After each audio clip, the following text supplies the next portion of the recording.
Good day, everyone. So my name is Shirley Sikino, and I am a second year BS Ed Social Studies student. So today, I am going to discuss about the historical or sociological perspectives and global trends in inclusive education.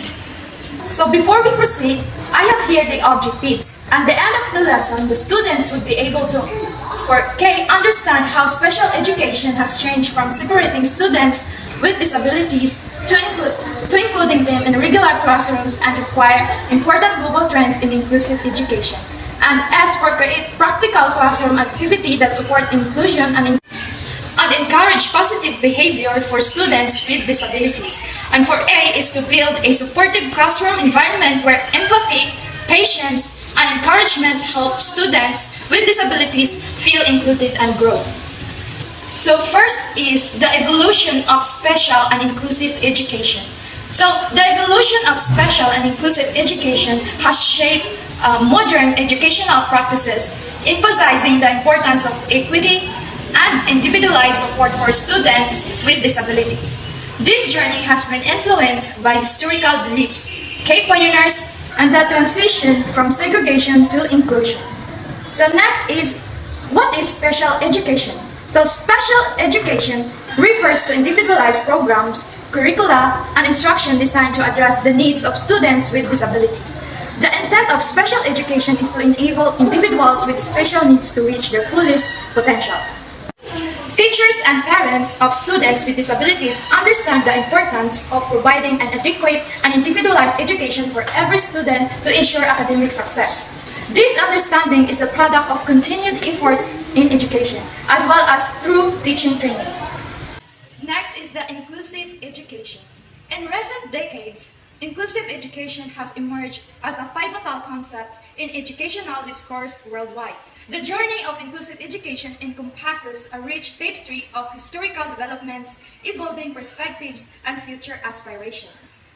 So, for the ancient beliefs, in the ancient times, inclusion has been used as a complex ideological construct rather than considered in terms of equality that legitimized the process of the subordination and domination of vulnerable groups in the society. Let's discuss about the institutionalization versus integration. So the first one is the institutionalization. It is the long-standing practice of separating people with disabilities from the general population by placing them in specialized institutions. So these facilities, which provide little educational options or possibilities for social integration, were frequently created to contain rather than to assist people with disabilities. The next is the integration.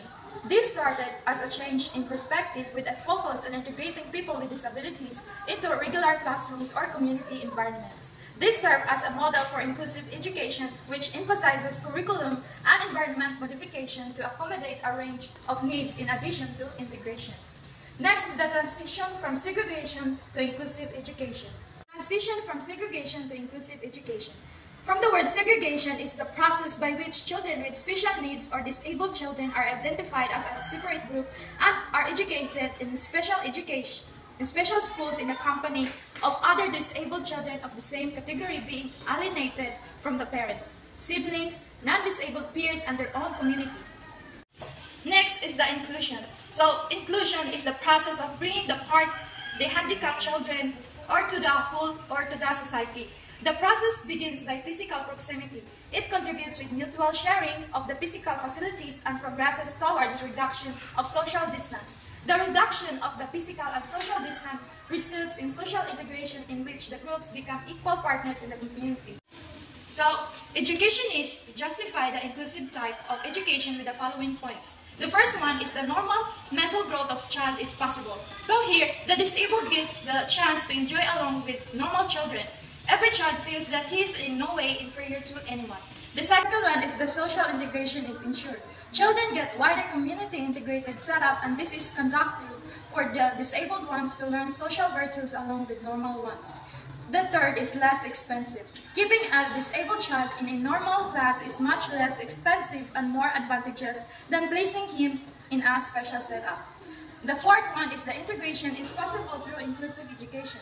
A natural environment is created for interaction of the disabled with non-disabled peers. The students in normal setups also acquire a sense of competency and emotional adjustment. And the fifth one is the principle of equality is maintained.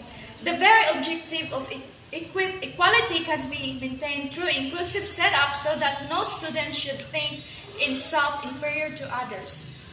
So there are key pioneers in special and inclusive education. So the first pioneer is Jean-Marc Gaspard Ettard, who born in 1777 and died in 1838. So Ettard is known as one of the early pioneers of special education. He is famous for his work with Victor of Aveyron, 1801 to 1805, a wild child found in France, whom Ettard tried to teach using various techniques. His work highlighted the importance of individualized instruction for children with special needs. So the second pioneer is Edward Seguin, who born in 1812 and died in 1880. Seguin expanded in Ettard's ideas and developed a systematic approach to teaching children with intellectual disabilities. He developed specific.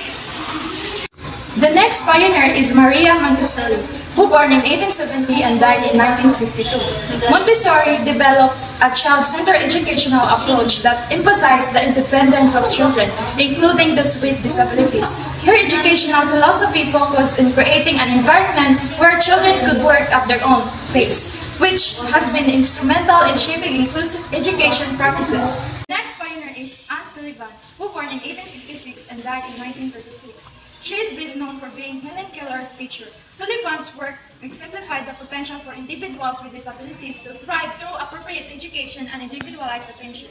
She used tactile and visual methods to teach Keller, helping her overcome the barriers posed by both blindness and deafness. Now let's move to global trends in inclusive education. So the first one is the global commitment to inclusive education in accordance with the UN Convention and the Salamanca Statement. The second is the technological innovations. With the advancement of technology, digital tools and educational software have been developed to support inclusive education, helping students with disabilities access the curriculum in a way that meets their individual needs. Third is the teacher preparation.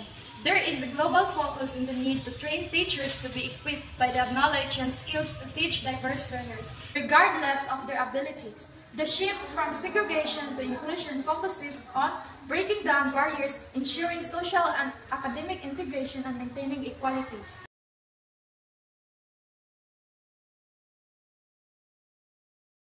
And that's the end for my topic for today. Thank you.